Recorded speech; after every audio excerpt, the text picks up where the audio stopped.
Hello my friends, Time Architect here, and welcome to another episode from the Zetacraft SMP server.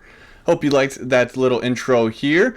I am down at the bottom of a Chapman design raid farm, and let me just go ahead and subtly organize this place. I have been down here for a little bit, trying to stock up on totems of undying. I have been trying to do a raid farm for some time now. And unfortunately, if I were to just climb up out of here, this isn't the first raid farm that I built on here. What a great view. Great view of this scaffolding. If we come on up out of this area, out of our little safety hole, we can see the Chapman design, which works amazingly. Link will be down in the description. But if we were to fly a little bit to the east, I believe? North, excuse me. Yeah, like I said, this is not the first time that we try to build a raid farm. Right here we can see the Zetacraft stacking raid farm. This is something that Cable and I did as a joint venture, trying to go ahead and get that corner of the market. But unfortunately, with this server being ran on paper, it actually doesn't work, which was very disappointing. You can see we went all out. Cable spent quite some time putting in all the organization while I was building up the farm. It was a thing. A couple hours lost. But like I said, I went ahead and built up that Chapman design that's just out of render distance, which, by the way, in case you didn't pick it up from the time-lapse there, the pillager outpost should be right here. And the best technique I found, without completely destroying it and building a new one, was that I would just land on top, look for any bannermans, just like that. And then I would go ahead, oh, there we go. And if you land right here on the edge, it's hard to do with a bow, they actually can't hit you from right here. So you can snipe them out, no problem, bad omen. And then off to the raid farm for one more raid. Alright, I'll meet you guys when I'm done with this one. It always seems to be raining on the server. It's a 1.18 thing. I mean, I don't mind it because that just makes this castle look all the more realistic. Thank you all for so many kind comments on the last episode where we went and started the terraforming part, or phase 2 of the castle, and built up all the cliffs as well as the log shop. We rebuilt EVIO shop, and then lastly, right behind me, you can kind of see the ice part of the Ice Baby billboard for Ice Naroth.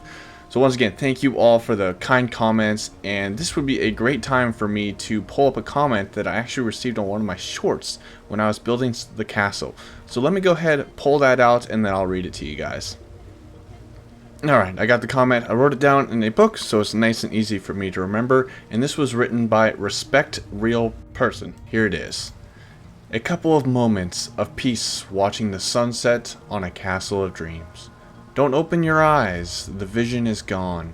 A tear falls, hold the song in your heart before it is gone. Guys, I don't know about you, but I got goosebumps from that. It was such like a moving comment, and I thought it fit so well with this comment that I have decided to dedicate the highest tower, which we can't really see because of the rain, but that is going to be called the Tower of Dreams, as a thank you for that, and it will be posted up in there for the world tour. Okay, so maybe I can get this rain to stop here soon, but there are a couple more things that I want to make sure that credit is given where credit is due that I didn't bring up in the last episode.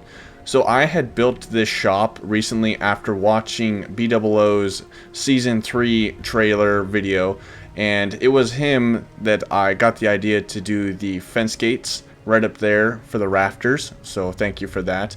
As well as, if we were to kind of wind over here, put these signs on the trapdoors. It's kind of hard to see, but I can actually go inside of the shop here and you'll see them in the closed state. So right there. Those are the things that I picked up from BOO. Thank you so much for being such an inspiration to all of us and truly setting the bar in such a humble fashion. Like, he's always commenting about how he's not the best at it, but clearly he's at the top of his game. Well, what else are we going to do in today's episode? Well, first off, Ricky and I tore down Clint's green shop to make way for some bigger builds. It was something that we had talked about earlier and he was completely okay with. We can see the diamonds right down there in the bottom corner, and we actually do have a plan to move that into the castle, but first we got to get this build out of the way, so we just kind of joined up, knocked it out right quick. Since it was already a joint venture, Ricky and I designed up a new shop inside of the creative because unfortunately his shop just would not fit anywhere inside of the castle courtyard. So we came up with this really cool looking blacksmith and Fletcher design. I know it seems a little weird to be selling all of his greens inside of a blacksmith and Fletcher, but I think it would fit the theme of the castle and it fit just perfectly in the landscape of the inner courtyard. So it was a lot of fun. We both used Lightmatica so we could both just hammer this thing out, and I am very satisfied with how this thing came out in the end. Alright, now that you guys got to see that cool aerial perspective of that build, let's go ahead and jump into first person here and check out both of these shops, because you saw it in the live stream, which if you missed it, be sure to click on that notification icon so you can be notified when I am live. I don't have a set schedule or anything like that, so that's where that bell will really come in handy. So, checking out the stable, I've been kind of putting a few horses in here. I don't have any sort of special breeder or anything. It's just kind of ones that I found around. And then we have the saddles that are for sale outside, and they are priced at 1 diamond for 2. I don't foresee a lot of people buying them, so it's not really a hot market. And then inside, I got with Cable, and he is willing to stock up with the horse armor. So we're selling those all for 1 diamond each. Doesn't matter if it's diamond, leather, gold, it doesn't matter. It's all 1 diamond. Upstairs, there's not really too much in here besides a lot of extra storage space. I had a lot of fun. I mean, I can't really say this is the interior, but, well, that's what you get with me, unfortunately. I'm working on it, guys. I am working on it. But let's go and check out this blacksmith and Fletcher shop. Like I said, I was so satisfied with how this came out. It was a lot of fun collabing up with Ricky, and we came up with a really cool looking design. So inside we see the workshop and all of Clint's greens for sale. Here is where you can go ahead and heat up the metal, pound it out on the anvil, or you can take it outside, work on it. And then you got your sharpening wheel and the grindstone. And then over here can connect you up into the Fletcher shop, which we had a lot of fun. And all this is barrels, so there's more storage. So whatever Clint needs to stock up, there is so much room for him as soon as he gets to see it. I can't wait to show it to him. But that is the inner courtyard in a nutshell. I am very satisfied with how this area is looking, but if we were to wander outside, we can just see a little bit of a holographic image right over there. I don't want to spoil too much of it, but that, and then there's another one right past that. We're going to do a lot more building today, guys, so I'm going to go ahead and I'm going to be streaming this on our Discord. So once again, if you're not, join our Discord and check out the public areas. Chances are I will be streaming on there from time to time. So I'll meet up with you guys when that is all done. Alright, my friends, just finished up that stream, had a blast. Ricky, CFT, and Cablecraft joined me, and we just hung out and had a good time. Well, here it is, the cherry blossom tree. For all of you that missed the stream, let's go ahead and roll that replay.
Alright, my friends, now that you are all caught up on the build process, let's get a closer look at this tree.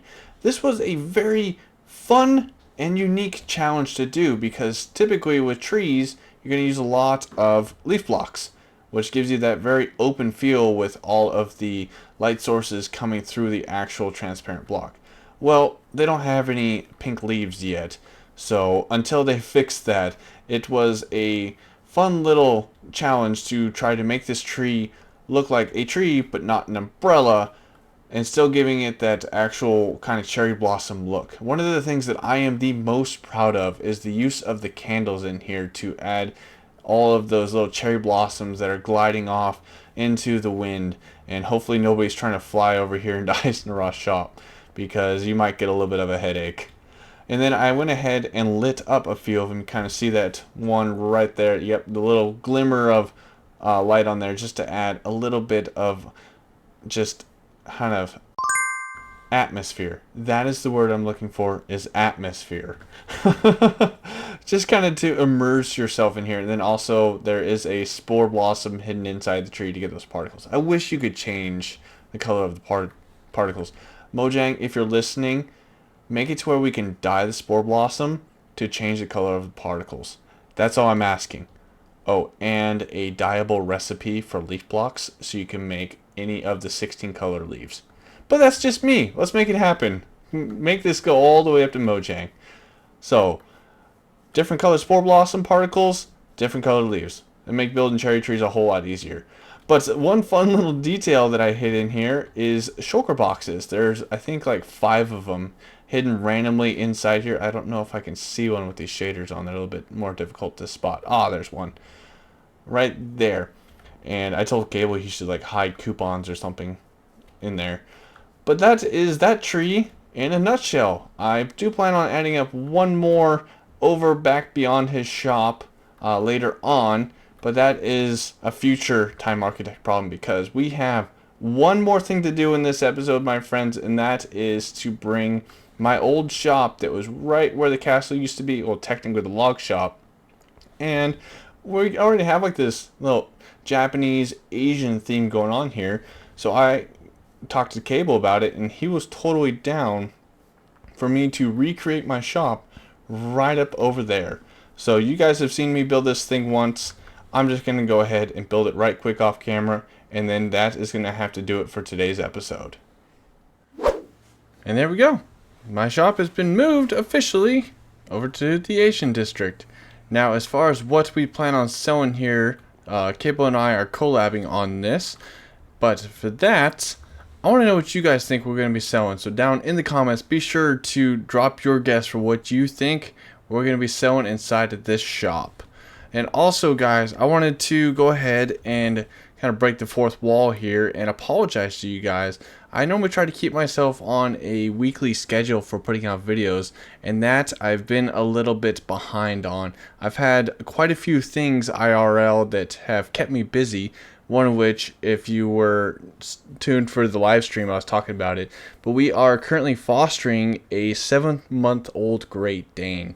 And he is a big old puppy dog. And he requires constant supervision, so that can cut into my recording time. But I am absolutely doing my best to try to produce as best of content as I can as quickly as possible. I'm not trying to rush out videos just to try to stay on schedule, so I hope you guys do understand. Well, my friends, the end of the episode has arrived. I do hope that you enjoyed all of the progress that we've made on the castle. We built up this shop, this tree, and rebuilt this shop, as well as a raid farm. But that's, my friends, that is going to have to do it for me. I do hope that you enjoyed today's episode. Be sure to like and subscribe. But with that, my friends, this has been Time Architect, and I do hope that you guys have a good one.